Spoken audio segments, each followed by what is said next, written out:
et je voudrais vous interpeller par rapport au prix des carburants. Ils ont atteint des niveaux un peu records, 16 dirhams, 18 dirhams pour l'essence. Est-ce qu'il n'y avait pas moyen d'imaginer des mesures comme les ristournes sur le carburant, comme cela se fait dans d'autres pays dans le monde? Les carburants ont extrêmement augmenté, mais beaucoup d'autres produits ont augmenté aussi également. Maintenant, je comprends, les carburants, c'est quand même, et d'ailleurs, ce n'est pas propre à notre pays, c'est un produit, un service qui cristallise, on va dire, la difficulté et qui peut-être la permet de comparer de façon générale. On ne peut pas se permettre d'être imaginatif, on se permet d'être technique. On a calculé, chiffré, on sait ce qui se passe, on comprend ce que ça signifie.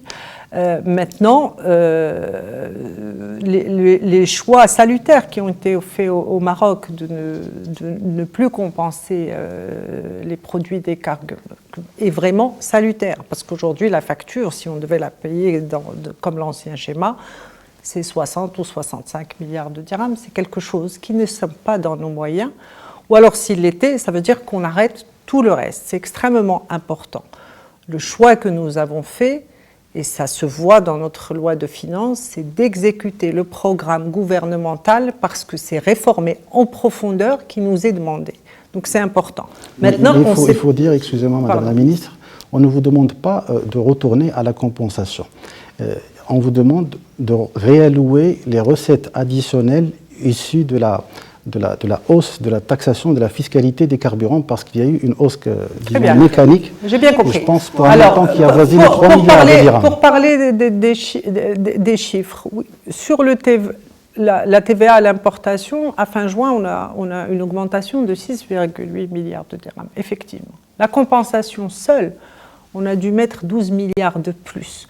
Donc quand on dit qu'il faut réallouer, on a fait plus que réallouer. Déjà, donc c'est extrêmement important d'expliquer. On comprend la souffrance, on a l'obligation, dans des moments compliqués, d'être transparent. On a une recette qui est là, sur la TVA à l'importation, mais on a au minimum 12 milliards de dirhams de compensation, sans compter plus de 4 milliards sur les autres programmes de soutien.